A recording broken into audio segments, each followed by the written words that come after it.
models so first biomedical rehabilitation model, educational rehabilitation model, social rehabilitation model, economical rehabilitation model, community based rehabilitation model. So first biomedical rehabilitation model. So this so medical rehabilitation எப்போ நம்ம வேர்ல்ட்ல இருந்துச்சு வந்துச்சுன்னு பார்த்தோம்னா first world war அப்புறம் தான். So அதுக்கு பிறகுதான் so மெடிக்கல்னு ஒரு இது கிரியேட் ஆச்சு. ஸோ அதே மாதிரி அந்த டைம்ல ரீஹேபும் கிரியேட் ஆச்சு. ஸோ இதில் பாருங்க both in after first world war. So அந்த டைம்ல தான் மெடிசின் அண்ட் ரீஹேபிலிட்டேஷனே டெவலப் ஆச்சு. ஸோ அந்த மாதிரி இருக்கும்போதும் அந்த டைம் பார்த்தோம்னா ரீஹேப் அவ்வளோ ஃபேமஸ் ஆகலை. அப்பவும் மெடிக்கல் இது மட்டும்தான் அவங்களுக்கு ரொம்ப நல்லா ஃபேமஸ் ஆச்சு. ஸோ அதனால ஸோ மெயினாக இந்த ப்ரோக்ராம் பார்த்தா மெடிக்கல் ரீஹேபிலிட்டேஷன் மட்டும்தான் மெயின் ரோலாக கொடுத்துருப்பாங்க. ஸோ ஃபர்ஸ்ட் இதுல என்னன்னா basic health measures. So sanitization, hygiene, எப்படி ஹைஜீனா இருக்கணும், அது மாதிரி adequate nutrition, immunization program, public health education. So இதெல்லாம் இவங்களோட பேசிக் ஹெல்த் மெஷர்ஸ். ஸோ இன்னும் கொஞ்சம் நீங்க இன்னும் கொஞ்சம் என்ன சொல்ல அட்வான்ஸா இருக்கணும்னா அதுக்கு கீழே தேவையானது அட்வான்ஸ் இல்லை உங்களுக்கு இந்த பொண்ணுக்கு இந்த மெஷர்ஸ் கண்டிப்பா வேணும், இவங்களுக்கு இந்த மெஷர்ஸ். ஸோ பர்டிகுலர் பர்சனுக்கு என்னென்ன மெஷர்ஸ்லாம் தேவை.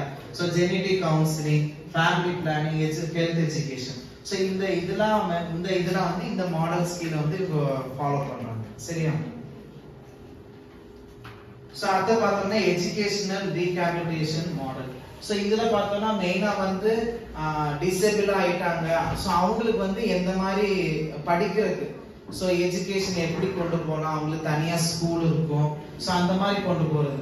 ஸோ அதே மாதிரி இவங்களுக்கு சேம் ஸோ நார்மலா இருக்க பீப்புள் மாதிரியே தான் இவங்களுக்கு எஜுகேஷன் கொடுக்குறது. அந்த இதை ஃபாலோ பண்ணுவோம்.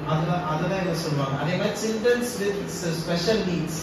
ஸோ எப்படி எஜுகேஷன் தேவையா இருக்கும், ஸோ என்னென்ன மெத்தட்ஸ்லாம் நம்ம எப்படி நம்ம கொண்டு போகலாம்னு சொல்லி இந்த எஜுகேஷனல் ரீஹேபிலிட்டேஷன் மாடலை சொல்லுவாங்க. சரி, அது சோஷியல் ரீஹேபிலிட்டேஷன் மாடல். ஸோ இதுல பார்த்தோம்னா ரெண்டு அப்ரோச்சஸ் இருக்கு, social development and social service approaches. So இதுல சோஷியல் டெவலப்மெண்ட் அப்ரோச்சஸ் பார்த்தோம்னா மெயினா சோஷியல்ல நம்ம என்னென்ன மாதிரி ப்ரோக்ராம்ஸ்லாம் கொடுத்து டெவலப் பண்ணி கொண்டு போகலாம்னு சொல்றது. So aim to develop positive society attitude and awareness of problem of disability for providing effective services. So அந்த disabled people social socialize ஆகணும்னா என்ன மாதிரி டெவலப்மென்ட்லாம் கொண்டு போகலாம். ஸோ அவங்களோட ஆட்டிடியூட், அது மாதிரி அவேர்னஸ். ஸோ மற்றவங்களுக்கு ஸோ இந்த டிசபிள் பீப்புள் இந்த மாதிரி வந்தாங்கன்னா இந்த மாதிரி இருக்கும்னு சொல்லி அவேர்னஸ் மாதிரி கிரியேட் பண்றது. அடுத்த பார்த்தா சோஷியல் சர்வீசஸ். ஸோ அதே மாதிரி அது டெவலப் பண்றது. அதாவது டிசபிலிட்டி பீப்புள் சோஷியலைஸ் ஆகிறதுக்கு என்னென்னலாம் பண்ணலாம் டெவலப் பண்றது.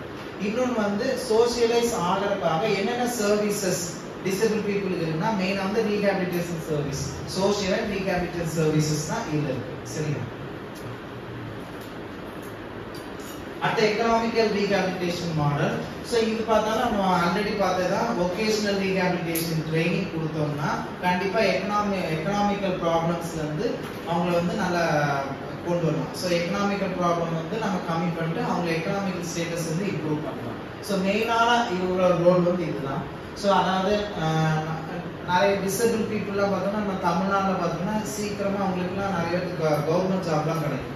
ஸோ அந்த மாதிரி இதெல்லாம் முன்னாடி இருந்தே இருக்கு. ஸோ அதெல்லாம் இந்த மாதிரி மாடல் பார்த்தா அவங்க இதெல்லாம் கொண்டு வந்திருப்பாங்க. சரியா?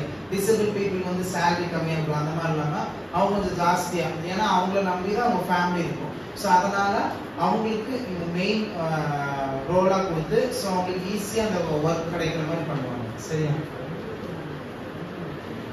அடுத்த கம்யூனிட்டி பேஸ்ட் ரீஹேபிலிட்டேஷன். ஸோ இது பார்த்தோம்னா நம்ம பார்த்ததே தான். ஸோ கம்யூனிட்டி பேஸ்டா இந்த டிசபிலிட்டி பீப்புளுக்கு நம்ம என்ன மாதிரி ரீஹேப் கொண்டு போகலாம்னு சொல்றதா இது இருக்கும். ஸோ மெயின் ரோல் பார்த்தோம்னா to help the person with disability to gain equal rights. So மெயினா டிசபிலிட்டி நீங்க ஈக்குவல் ரைட்ஸ் கொடுக்கும். ஈக்குவல் ரைட்ஸ் கொடுத்து அவங்களுக்கு என்னென்ன ரீஹேபிலிட்டேஷன் சர்வீசஸ்லாம் பண்ணி பார்க்கணும். சரியா? So அந்த advantages, so என்னென்ன advantages இந்த ப்ரோக்ராம்ல கிடைக்கும் பார்த்தீங்கன்னா காஸ்ட் எஃபெக்டிவ்னஸ், அடுத்தது build up manpower resources, community interaction and empowerment. So இதெல்லாம் யார் டிசபிள் பீப்புள்னா அட்வான்டேஜா இருக்கு. Comprehensive holistic development. ஸோ இந்த ப்ரோக்ராம் பத்தி நல்லா விவரமா அவங்க தெரிஞ்சு டெவலப் பண்ணி கொண்டு போகலாம். So wise use of local resource and need basis planning. அந்த டிஸ்அட்வான்டேஜ் பார்த்தோம்னா lack of specialised training. So ரொம்ப ட்ரைனிங், அதாவது ஸ்பெஷலைஸ், அதாவது கம்யூனிட்டி பேஸ், நான் சொல்லியிருக்கேன் எம்பிடி கம்யூனிட்டி மெடிசன். ஸோ அந்த மாதிரி ஸ்பெஷல் டிகிரி படிச்சுக்கோங்க உங்களுக்கு கிடைக்க ரொம்ப கஷ்டம் தான். ஸோ அது வந்து ரொம்ப கம்மியாக கிடைக்கிறதுனால தான் உங்களுக்கு இது வந்து லேக் ஆகுதுன்னு சொல்றாங்க. அந்த டிஃபிகல்டிஸ் வித் எவால்யூஷன்.